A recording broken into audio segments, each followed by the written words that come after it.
Hi friends, நம்ம இன்றைக்கி இந்த வீடியோவில் என்ன பார்க்க போகிறோன்னா பால் பாயாசம் எப்படி செய்கிறதுன்னு பார்க்க போகிறோம். அதுக்கு தேவையான பொருட்களை எடுத்து வச்சுருக்கேன். ஜவ்வரிசி அரை மணி நேரத்துக்கு முன்னாடியே ஊற வச்சுருக்கேன். முந்திரி பருப்பு தேவையான அளவு எடுத்திருக்கேன். 3 கிஸ்மிஸ் பழம் எடுத்திருக்கேன். 2 ஏலக்காய் எடுத்திருக்கேன். சேமியா எடுத்து வச்சுருக்கேன் பாயாசம் செய்கிறதுக்கு. சக்கரை 3/4 டம்ளர் எடுத்து வச்சுருக்கேன். இந்த டம்ளரில் 1 டம்ளர் ஜவ்வரிசியை தான் நான் ஊற வச்சுருக்கேன். உங்களுக்கு இனிப்பு பத்தலைன்னா நீங்கள் எக்ஸ்ட்ரா ஆட் பண்ணிக்கிறலாம்.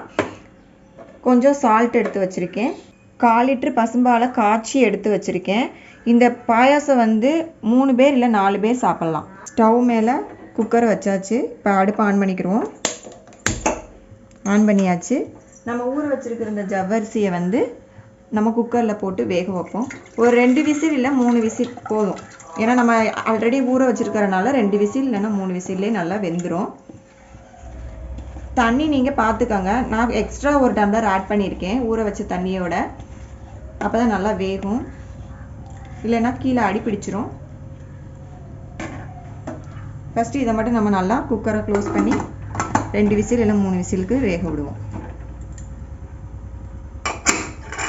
இப்போ நம்ம குக்கர் ஓப்பன் பண்ணி பார்ப்போம். பாருங்கள், ஜவ்வரிசி நல்லா வெந்திருக்கு. பாருங்கள். இப்போ நம்ம பாயாசத்தை ரெடி பண்ண ஆரம்பிச்சிடலாம். நம்ம ஆல்ரெடி ஜவ்வரிசி குக்கரில் வேக வைக்கும் போதே 1 டம்ளர் தண்ணி ஆட் பண்ணோம். அதுக்கப்புறம் இப்போ 1 டம்ளர் தண்ணி ஆட் பண்ணியிருக்கோம். நெக்ஸ்ட்டு முந்திரி பருப்பு, கிஸ்மிஸ், ஏலக்காய் எல்லாத்தையும் போடுறோம். சேமியாவை சேர்த்துக்கிறோம்.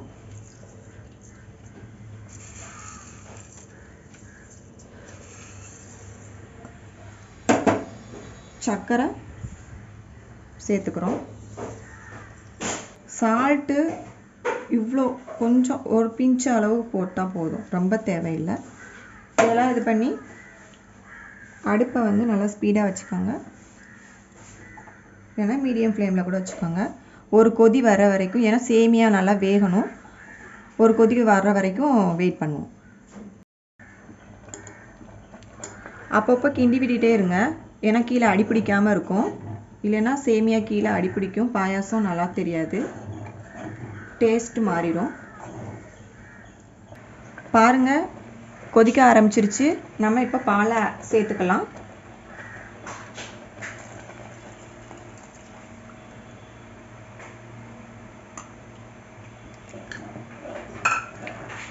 பாலை நல்லா இது பண்ணிவிட்டு கிண்டி விட்டுட்டே இருங்க, கீழே அடி பிடிக்காமல் இருக்கும். பாயாசம் நல்லா ரொம்ப தண்ணியாகவும் இல்லாமல் ரொம்ப கெட்டியாக இல்லாமல் இந்த மாதிரி பதத்துக்கு வர வரைக்கும் பார்த்துக்கோங்க. பாயாசம் ரெடி ஆயிடுச்சு. ரொம்ப தண்ணியாக இல்லாமல் ரொம்ப கெட்டியாக இல்லாமல் கரெக்டாக இருக்குது. சுவையான பால் பாயாசம் ரெடி ஆயிடுச்சு. நீங்களும் இந்த மாதிரி செஞ்சு பாருங்கள். செஞ்சு பார்த்துட்டு எப்படி இருக்குன்னு கமெண்டில் சொல்லுங்கள். நம்ம இப்போ இதை ஒரு பவுலில் மாற்றிக்கலாம்.